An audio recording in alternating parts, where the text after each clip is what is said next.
Marty from AFTV. I am here with my main man, Adam G, inside the building, who's been in the studio watching the game whilst we've had the watch along. Please, Adam, run me through this game today and your thoughts of it. Break it down for me.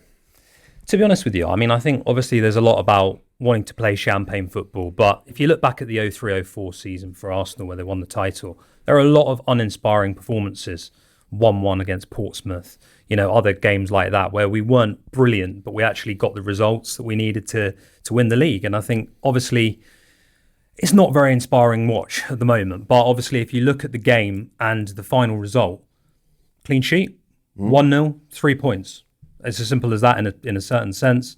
But I do get, obviously, as fans, we want more. We want to see explosive attacking football because we've got the players that can support that.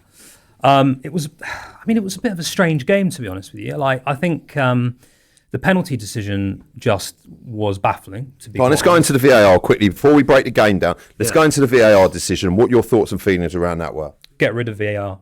Really? That's strong. Get rid of Stockley Park. Get rid of all of them. Because, to be honest with you, where's the evidence that it's actually working?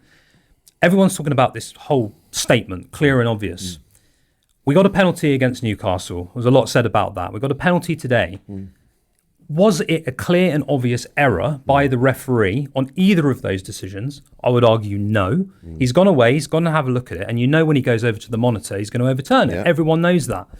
So I don't see how it's making football better. Either you run it with AI, which basically could do that because it could work out what was clear and obvious and what isn't clear and obvious, or you get rid of it. So either you take the human element out of it because it's just not working and it's syringing the passion out of football. You go to the Emirates, as you call it. Yes, and I do indeed. You score a goal. Arsenal win, are winning 1-0 or go 2-1 up. You've always got that moment where you're waiting. You're waiting to see, is there going to be a check? And then that purple screen goes up and you're like, oh no, seriously. And you're waiting 5 minutes and you're like, what's going to happen? What's going to happen? And then the crowd start getting involved. And then it gets overturned and you're like, you can't celebrate these days. You can't celebrate a penalty. You can't celebrate, a goal. You can't celebrate the big moments in games. And I think that's really taking the fun and the passion out of football. We still love the game, but I think it's making football worse, not better. So let's go through this game. Highlights, lowlights, performances, positives, negatives.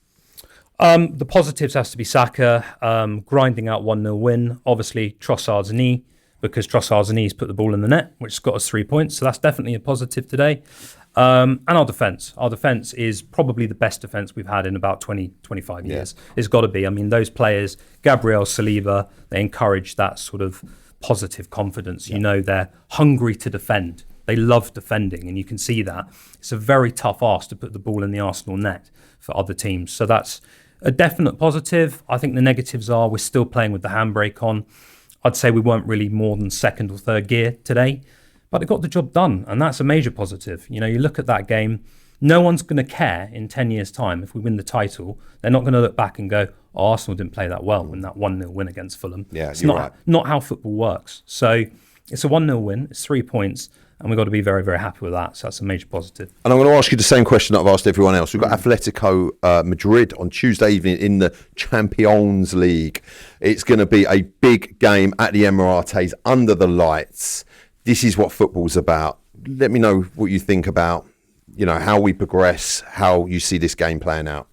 Yeah, it's a good question because Simeone, Atletico Madrid over the years have been a really tough ask. Remember the Europa League game a few years ago where we absolutely dominated and we couldn't put the ball in the back of the net, ended 1-1. We went out as Wenger's last season.